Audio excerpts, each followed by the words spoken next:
lọ́jọ́ kẹsàn-án oṣù kìíní ọdún 1950 ẹgbọ̀nmẹ́lẹ́ẹ̀ka sí o ọjọ́ kẹsàn-án oṣù kìíní ọdún 1950 on the 9th of January 1950 ó ní ìpàdé alágbára tó mì gbogbo Nàìjíríà tètè táwọn alágbára àti àwọn àgbààgbà Nàìjíríà tí wọ́n kóra wọn jọ ló máa wáyé ní ìlú Ìbàdàn lọ́jọ́ tá à ń wí yìí gẹ́gẹ́ bá a ṣe máa ń béèrè níbo lẹ́yìn wà níbo lẹ́yìn gbé ọmọ ọdún mélòó lẹ́yìn abẹ́yìn ò tí ì dáyé nígbà náà ni. ohun tí wọ́n rán ṣe ní ìlú Ìbàdàn lọ́jọ́ náà ni láti jíròrò lórí òfin tuntun tí Nàìjíríà yóò máa lò. bí ẹ bá sì wọ ọdún tán àdárúkọ ìsókè ẹ rí i pé àwọn òyìnbó ló sì ń ṣàkóso orílẹ̀-èdè yìí ìyẹn pé Nàìjíríà kò tí ì gba òmìnira rárá. lásìkò tá à ń wí yìí òyìnbó ọmọ bìrìtìkó táwọn olóyìnbó ń pè ní Britain kan ìyẹn Sir John Stuart Macpherson ìlú ń ṣàkóso gbogbo Nàìjíríà fún àǹfààní àwọn akẹ́kọ̀ọ́ tó ń lo abala yìí fún ẹ̀kọ́ wọn. orúkọ tí wọ́n ń pè ẹni tó ń ṣàkóso Nàìjíríà nígbà náà ni Governor General tó sì jẹ́ pé ọkùnrin tó ń darí Nàìjíríà tó jẹ́ Governor General nígbà náà ni Sir John Stuart Macpherson. lójijì ni aṣíwájú ìran Yorùbá ní olóyè Ọbáfẹ́mi Awólọ́wọ̀ ó bẹ̀rẹ̀ sí ni máa ronú lórí òfin tí Macpherson fi ń ṣàkóso Nàìjíríà ìyẹn òfin tí wọ́n ń pè ní Richard Constitution. síwájú òfin Richard Constitution tí wọ́n fi ń ṣàkóso Nàìjíríà òfin Clifford Constitution tí wọ́n ṣe lọ́dún 1922 ni wọ́n fi ń ṣàkóso Nàìjíríà tó sì jẹ́ pé ọdún 1946 ni òfin Richard Constitution dé ní tiẹ̀. ṣẹ̀kúkú mọ̀ pé olórí pípé àti ọlọ́pọlọ ẹ̀dá ni Awólọ́wọ̀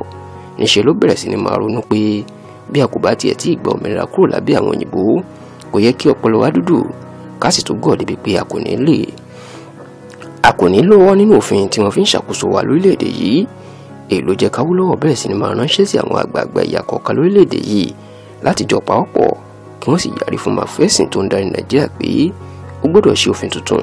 èyí tí àwọn náà yóò lọ́wọ́ nínú ẹ̀. àwọn àgbà bọ̀ wọ́n ní ojúbọ̀ ọ̀rọ̀ kò ṣe gbọ́ wọn lọ́wọ́ èkúrọ̀ bẹ́ẹ̀ sì rèé iṣu atẹnumọ́rọ̀ kì í jóná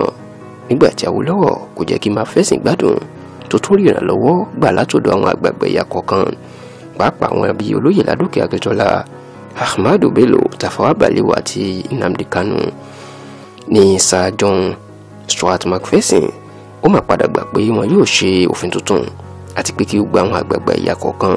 ká péjú gbésẹ̀ láti jọ jókòó àti jíròrò lórí òfin tuntun tí wọ́n bá fẹ́ fi máa ṣàkóso Nàìjíríà. ọjọ́ kẹsàn-án oṣù kìíní ọdún 1950 the 9th of January 1950 ní ọjọ́ tí wọ́n mú fún ìpàdé àpérò yìí tó sì jẹ́ pé ìlú Ìbàdàn nílẹ̀ Yorùbá ló ti wáyé o. ìlú Ìbàdàn mọ̀ pé òun gbàlejò lọ́jọ́ tá à ń wí yìí tí gbogbo àwọn alágbára àti olóṣèlú ẹ̀yà kọ̀ọ̀kan tí wọ́n sì péjú síbẹ̀. ọkùnrin kan tó ti fìgbà kan ṣe amòfin àgbà fún Nàìjíríà tẹ́lẹ̀ eyín Sir Gerald Hall tóun náà jẹ́ ọmọ bìrìtìkó ìní Macpherson yàn gẹ́gẹ́ bí alága ìpàdé àpérò náà. ká má fa ọ̀rọ̀ gùn nígbà tó tá à ń wí yìí dé táwọn àgbààgbà Nàìjíríà àtàwọn òyìnbó tó ń ṣàkóso wá jókòó papọ̀ tí wọ́n jíròrò ni wọ́n gbà pé àwọn gbọ́dọ̀ pa òfin Richard Constitution rò káwọn sì ṣe òfin tuntun tí wọn yóò fi máa ṣàkóso Nàìjíríà. nítorí àsìkò Awólọ́wọ̀ àtàwọn tó wà níbi ìpàdé àpérò yìí mú oríṣiríṣi àbá àti òfin tí wọ́n gbàgbọ́ pé ó yẹ kí wọ́n fi máa ṣàkóso Nàìjíríà wá táwọn òyìnbó sì ń kó gbogbo ẹ̀ sílẹ̀ fún àǹfààní àwọn ọmọ àsìkò yìí pàápàá àwọn akẹ́kọ̀ọ́ àtàwọn tó ń lo abala yìí fún iṣẹ́ ìwádìí. díẹ̀ lára àwọn nǹkan tí wọ́n ṣe sínú òfin tuntun tí wọ́n fẹ́ máa lò yìí ni pé kí wọ́n pín orílẹ̀-èdè sí igun mẹ́ta ìyẹn 3 regions kí wọ́n sì yan adarí tí yóò máa ṣàkóso igun kọ̀ọ̀kan. ìyẹn pé kí wọ́n gba agbára kúrò lókè kí wọ́n sì pín in fún ẹ̀yà mẹ́tẹ̀ẹ̀ta tó gbajúmọ̀ jùlọ ní Nàìjíríà. gbogbo alámọ̀ pé ẹ̀yà Yorùbá àti Haúsá àti Ìgbò àwọn náà ní ẹ̀yà mẹ́ta tó gbajúmọ̀ jùlọ ní gbogbo ìgbà náà kódà àdàsìkò yìí tí gbogbo ẹ̀yà tó kù tó sì wà lábẹ́ wọn. lẹ́yìn tí wọ́n dábàá pé kí Nàìjíríà pín sí igun mẹ́ta kí wọ́n sì yan alákòóso wọn èyí tí wọ́n ń pè ní Premier ni wọ́n tó ṣòfin pé kí ìlú Èkó dá dúró lọ́tọ̀ ìyẹn pé kó wà gédégbé bí orílẹ̀-èdè ìyẹn sì làṣà táwọn ọmọ Èkó ń dá pé gédégbé lè kó wà. yàtọ̀ sí èyí wọ́n tó dábàá níbi àpérò náà pé kí wọ́n yan alákòóso orílẹ̀-èdè yìí tí wọ́n yóò máa pè ní Prime Minister èyí tí yóò máa ṣàmójútó igun mẹ́tẹ̀ẹ̀ta tí wọ́n pín Nàìjíríà sí tí yóò sì tún máa rí sí pípín àwọn owó tó bá ń wọlé sí àpò ìjọba fún àwọn igun mẹ́tẹ̀ẹ̀ta ọ̀hún. èyí nìkan kọ́ nínú ìpàdé àpérò ọjọ́ náà ni Awólọ́wọ̀ tó ti yarí kalẹ̀ pé kí àbá táwọn mú wáyé lè so èso rere òfin gbọ́dọ̀ tún wà pé gbogbo owó tí nǹkan bá ń rí ni yóò fi máa mú ìdàgbàsókè bá ìyá rẹ̀ àti agbègbè ẹ̀ tí ìwọ̀nba díẹ̀díẹ̀ yóò sì máa lọ sọ́dọ̀ ìjọba lókè. Ká má fa ọ̀rọ̀ gùn, alákòóso Nàìjíríà ìyẹn Sir John Stuart McPherson padà fòǹtẹ̀lù àwọn àbá yìí o, tó sì padà sọ ọ́ dòfin lọ́dún tó tẹ̀lé ìyẹn ọdún 1951. Bí ẹ bá ń gbọ́ McPherson Constitution tàbí èèyàn akẹ́kọ̀ọ́ bá pàdé nínú ìdánwò yín, ìtàn tí a mú wáyé gan-an ni wọ́n ń pè bẹ́ẹ̀. Ó ṣe pàtàkì láti jẹ́ kí ẹ mọ̀ pé ìpàdé àpérò Ìbàdàn yìí gan-an ló la ojú àwọn alágbára Nàìjíríà sí òṣèlú tiwantiwa, nítorí lẹ́yìn àpérò náà ni gbogbo wọn ṣẹ̀ṣẹ̀ bẹ̀rẹ̀ sí ni máa dá ẹgbẹ́ òṣèlú sílẹ̀. Lẹ́yìn ìpàdé àpérò Ìbàdàn yìí ni wọ́n dá ẹgbẹ́ Action Group tí Awolowo jẹ́ olórí ẹ̀ sílẹ̀ o, tí àwọn Ahmadu Bello àti Tafawa Balewa náà sì dá ẹgbẹ́ Northern People Congress NPC sílẹ̀.